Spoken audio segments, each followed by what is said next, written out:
کیا شوہر بیوی کی کمائی کھا سکتا ہے؟ آج بڑے عجیب عجیب ٹیکنیکل قسم کے سوال آ رہے ہیں۔ محمد عمران صاحب برما سے بہت خوبصورت سوال پوچھتے ہیں، بہت مزہ آ رہا ہے سوال سن کے، کہ کیا شوہر کے لیے عورت کی کمائی حلال ہے جبکہ شوہر تندرست ہو اور کما بھی سکتا ہو؟ تندرست بھی ہے، کما بھی سکتا ہے، تو شوہر پر لازم ہے کہ کما کے بیوی کو کھلائے، بیوی کا نہ کھائے۔ لیکن اگر بیگم اپنی خوشی سے کھلا رہی ہے اور کہہ رہی ہے آپ بہت اچھے لگتے ہیں مجھے، آپ تندرست بھی ہیں، آپ ماشاءاللہ صحت مند بھی ہیں، میں چاہتی ہوں آپ نہ کمائیں، آپ گھر میں بیٹھیں اور بس میں آپ کو اپنے منہ سے، اپنے ہاتھ سے نوالا بنا کے آپ کے منہ میں ڈالنا چاہتی ہوں اور اپنی کمائی سے آپ کو کھلانا چاہتی ہوں، تو بھائی اگر میاں بیوی راضی ہیں تو پھر درمیان میں کسی تیسرے کو کباب میں ہڈی بھی نہیں بننا چاہیے۔ بعض چیزیں واجب ہوتی ہیں، واجب تو یہی ہے کہ شوہر پر لازم ہے، حکم تو یہ، لیکن یہ بیوی کا حق ہے کہ وہ شوہر سے مطالبہ کرے بھئی میں نہیں کھلاؤں گی آپ کھلاؤ گے۔ تو جب وہ مطالبہ نہیں کر رہی، وہ اس پہ خوش ہے، تو پھر میاں بیوی کی آپس کی انڈرسٹینڈنگ ہے۔ اس کی مثال ایسے ہے جیسے آپ بس میں سفر کرتے ہو تو آپ پر واجب ہے کہ بس کا ٹکٹ خریدو، پیسے دو، لیکن اگر بس کا مالک آپ سے کہتا ہے میں ٹکٹ نہیں لے رہا بلکہ آپ فری میں جاؤ، بلکہ جب آپ میری بس میں جاؤ گے تو الٹا میں آپ کو پیسے دوں گا، تو بھائی پھر کسی دوسرے پیسنجر کو تکلیف نہیں ہونی چاہیے، ان کا آپس کی تعلقات ہیں، آپس کے معاملات ہیں، تو پھر کوئی تکلیف نہیں ہونی چاہیے۔ تو اسی طرح شوہر اگر بیوی کی کمائی کھا رہا ہے، بیوی اس پہ خوش ہے، تو اس میں کوئی حرج نہیں ہے۔ ہاں یہ الگ بات ہے کہ بیوی کو اگر اعتراض ہے تو پھر وہ اعتراض برحق ہے۔ اللہ تمام قسم کے میاؤں کو اس قسم کی بیویاں عطا فرمائے، آمین۔ سب نے آمین کہا ہوگا، دل دل میں زبان سے نہیں کہہ رہے ہوں گے۔ گاؤں میں مسجد نہ ہو تو گھر میں نماز پڑھنا۔ اگر کوئی شخص اپنے گاؤں جاتا ہے، 1 مہینہ وہاں قیام کرتا ہے، تو وہ قصر نماز پڑھے گا یا مکمل؟ ہمارے گاؤں میں مسجد نہیں ہے، مسجد دوسرے گاؤں میں ہے جو 30 منٹ کے فاصلے پر ہے، تو اس صورت میں نماز جمعہ کے علاوہ دوسری نمازیں گھر پر پڑھی جا سکتی ہیں یا نہیں؟ محمد شمس کراچی سے۔ دیکھیں جمعے کی نماز تو گاؤں میں جائز ہی نہیں ہے، اگر واقعی وہ گاؤں ہے، بڑا قصبہ بھی نہیں ہے، شہر بھی نہیں ہے، تو پھر جمعے کی نماز جائز نہیں، کیونکہ رسول اللہ صلی اللہ علیہ وسلم کے دور میں جمعے کی نماز کے لیے مدینہ کے کناروں جو گاؤں دیہاتوں کے لوگ ہیں وہ مدینہ میں آ کے نماز پڑھا کرتے تھے، باری باری۔ حدیث میں آتا ہے ینتابونا، باریاں لگتی تھیں کہ اس دفعہ یہ والے گاؤں والے جائیں گے، اگلی دفعہ وہ والے۔ تو ہمیں نہیں کہیں ملتا، کوئی ضعیف روایت بھی نہیں ملتی کہ گاؤں میں نبی کے دور میں کہیں جمعہ ہوا ہو۔ تو اس لیے احناف کے ہاں یہ شرط ہے کہ جمعے کی نماز کے لیے شہر ہونا ضروری ہے، اور چھوٹے چھوٹے جو گاؤں ہوتے ہیں، قصبے ہوتے ہیں، ان میں جمعے کی نماز جائز نہیں۔ باقی جمعہ بھی جائز نہیں، عیدین بھی جائز نہیں ہے۔ باقی جو انہوں نے مسئلہ پوچھا ہے کہ آپ 1 مہینے کے لیے اپنے گاؤں جائیں گے تو قصر پڑیں گے، بھائی آپ کے گاؤں میں اگر آپ کا اپنا گھر ابھی وہاں موجود ہے، اپنے گھر سے مراد وہ گھر جہاں آپ رہتے ہیں اور آپ کا سامان وہاں پڑا ہوا ہے وہاں پہ، وہاں سے آپ نے ہجرت کی نیت نہیں کی ہے، تو پھر 1 منٹ کے لیے بھی اپنے گاؤں میں جائیں گے تو پوری نماز پڑھیں گے، کیونکہ آدمی اپنے شہر میں جاتا ہے تو اس میں 15 دن کی نیت ضروری نہیں ہے، 1 منٹ کے لیے بھی جائے گا تو پوری نماز پڑھنی پڑے گی۔ اور رہا جماعت کا مسئلہ، تو 30 منٹ کے فاصلے پر ہے تو پھر ٹھیک ہے، مسجد میں نہ جائیں، آپ گھر میں نماز پڑھیں، لیکن آپ پر لازم ہے کہ اپنے گاؤں میں مسجد بنوانے کی فکر کریں، کیونکہ مسلمانوں پر لازم ہے کہ جماعت سے مسجد میں نماز پڑھا کریں۔ اگر مسجد نہیں ہے تو مسجد بنانا واجب ہے، تو آپ پر لازم ہے کہ آپ گاؤں کے اہل محلہ کے لوگوں کو اکٹھا کریں، ایک چھوٹی سی مسجد بنائیں۔ اگر مسجد نہیں ہے تو پتھر کسی کی زمین میں لے کر نا، یا اپنی زمین کا کچھ حصہ وقف کر دیں، پتھر کچھ چاروں طرف کھڑا کر دیں اور یہ نیت کر لیں یہ آج سے مسجد ہے، اور قیامت تک کے لیے پھر وہ مسجد بن جائے گی۔ تو اس میں خود بھی آیا کریں، اذان کہا کریں، لوگوں کو بھی جمع کریں، یہ آپ کے لیے بہت بڑا صدقہ جاریہ ہوگا، قیامت تک جب تک لوگ اس مسجد میں نماز پڑھیں گے آپ کو ثواب ملے گا۔ تو یہ آپ پر لازم ہے، اس پر عمل کریں اگر آپ کے پاس وسائل ہیں۔ اور اگر جب تک یہ نہیں بنتی مسجد، گھر میں بھی جماعت سے نماز پڑھیں، بیوی بچوں کو کھڑا کر دیں اپنے پیچھے، انفرادی نماز پڑھنا، فرض نماز بلا ضرورت اس کا معمول بنا لینا، یہ بالکل بھی جائز نہیں ہے۔ اسلام میں علم لدنی کی حقیقت، میں نے سنا ہے کہ جو فقیر صوفی ہوتے ہیں انہیں علم لدنی حاصل ہوتا ہے، اس بارے میں رہنمائی فرما دیں کہ یہ علم لدنی کیا ہوتا ہے اور اسلام میں اس کی کیا حقیقت ہے۔ مشتاق احمد دہلی سے۔ دیکھیں علم لدنی کا مطلب یہ ہوتا ہے اللہ کی طرف سے خاص علم ان کو عطا کیا گیا ہے۔ ہوتا یہ ہے، قرآن و سنت سے یہ بات ثابت ہے کہ بعض دفعہ اہل اللہ پر اللہ کی طرف سے الہام ہوتا ہے،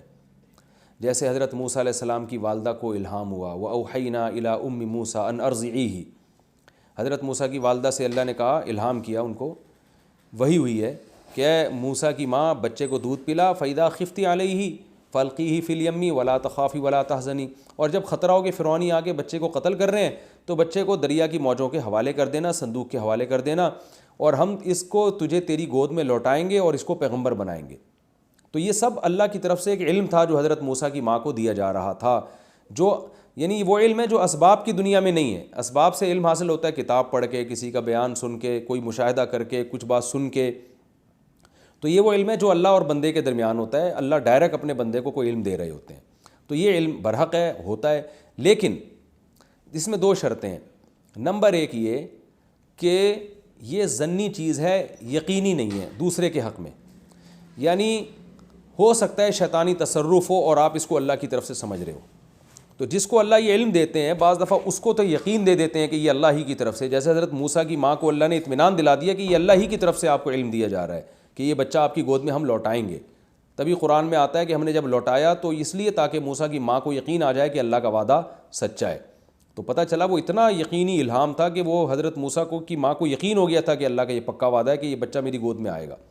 تو اہل اللہ کو بھی بعض دفعہ اللہ کی طرف سے الہام ہوتا ہے، اس ولی اللہ کو پتہ ہوتا ہے کہ یہ اللہ کی طرف سے اتنا یقینی ہے کہ یہ اس میں ان کو شبہ نہیں ہوتا، لیکن دوسرے کے لیے پھر بھی یہ یقینی نہیں ہے۔ ہو سکتا ہے بھئی ان کو وہم ہوا ہو یا شیطان نے کوئی تصرف کیا ہو اور آپ اس کو اللہ کی طرف سے سمجھ رہے ہو، لہذا وہ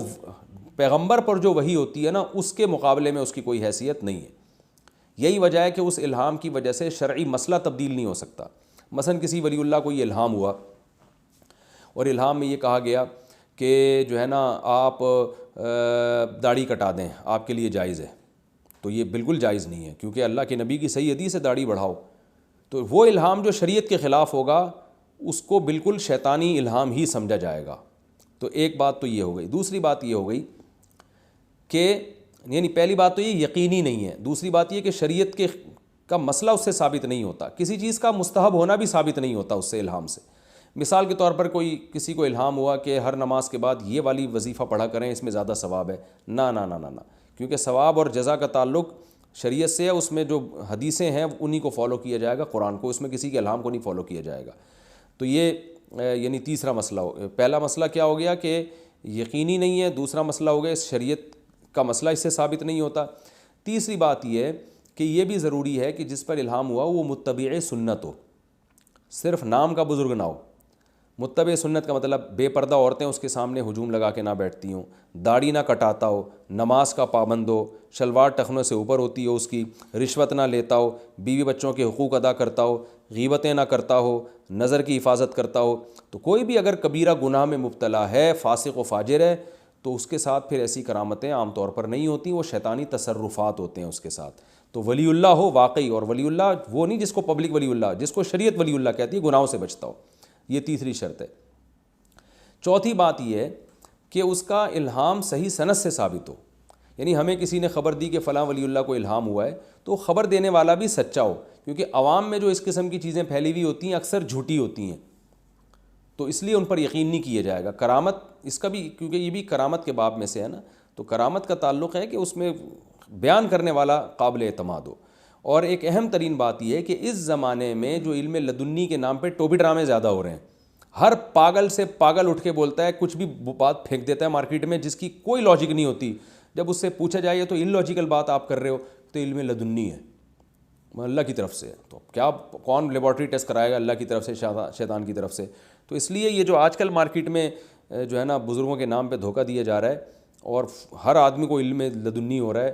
تو یہ غلط ہے۔ یہ ظاہر ہے کرامات تو محدود لوگوں کے ساتھ ہی ہوتی ہیں اور وہ بھی بہت کم ہوتی ہیں، اتنی جو ہول سیل کے حساب سے آج کل علم لدنی چل رہے ہیں مارکیٹ میں، تو ان سے زیادہ متاثر نہیں ہونا چاہیے، شریعت کو فالو کرنا ہے ہم نے اصل۔ تو اس لیے اگر کوئی کہہ رہا ہے علم لدنی مجھے ہے، تو بول رہا ہے بھائی تجھے علم لدنی ہے یا نہیں ہے، چلنا تو نے قرآن و سنت ہی پر ہے، شریعت کو فالو کر رہا ہے تو ٹھیک ہے، نہیں کر رہا ہے تو پھر یہ لدنی ودنی اپنے پاس رکھو، ہمیں الو بنانے کی